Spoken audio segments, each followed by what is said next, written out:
Tual, France in 1, KORIR, Kenya 2, Sajati, Algeria 3, Kisei, Kenya 4, Bol, Australia 5, Aroc, Canada 6, Wanyonyi, Kenya 7, Mula, Algeria in 8. 5 of these men hold major titles, major crowns. Only one of them can stand on top of the 2-lap throne tonight.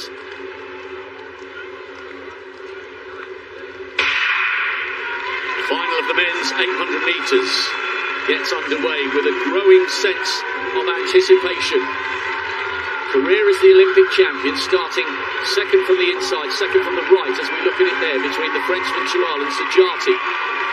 But we haven't necessarily seen his best this season, as he saved himself for the right time. Mula holding his hands out there to the huge towering presence of Aroc. He's got himself out of danger. Watch for both of the Algerians on the second lap. They can finish really, really quickly.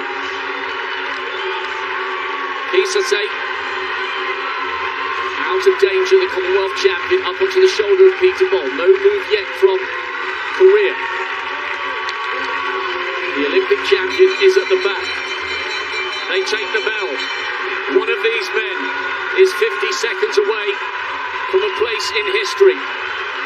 No Canadians ever won this title. Aroc is majestic out front. He's the Pan American champion.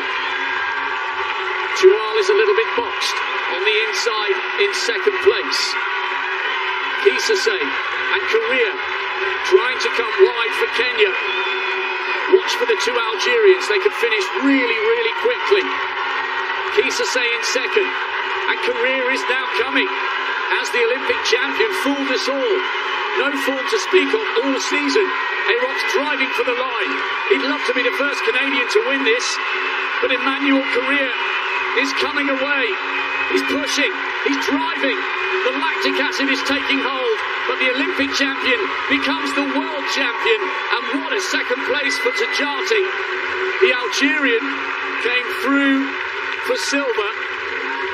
But Emmanuel KORIR, despite not breaking 145 all season, all of a sudden discovers the turn of speed that took him to the title in Tokyo. And it has swept all before him here in Eugene. 143.71.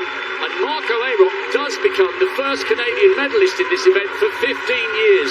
The majestic Canadian held on brilliantly for the bronze.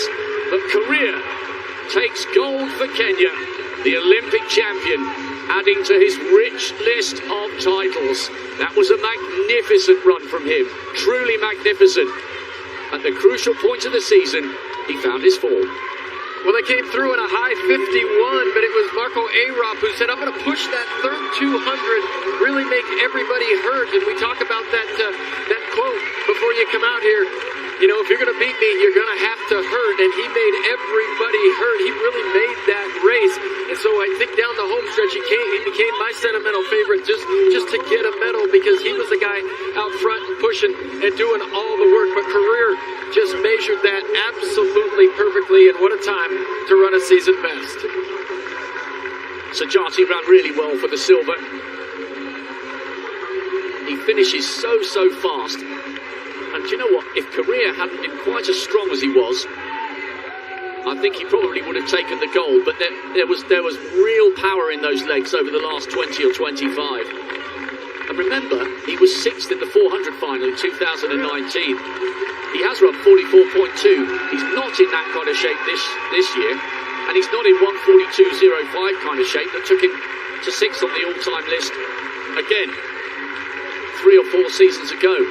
But that was a really, really fine run from KORIR.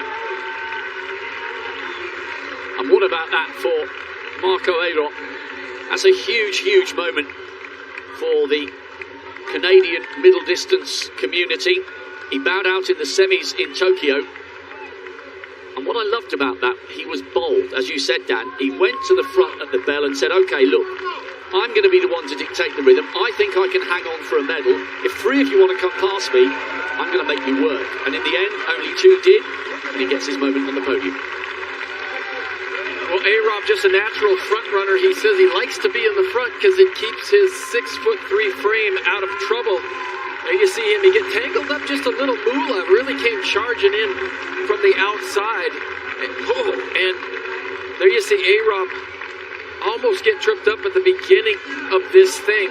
But he likes to be out front, but this year he's been running from the back and he's been saving himself just a little bit, but he just couldn't resist himself as they went into that first lap to take the lead and pull these guys along. But look at this finish.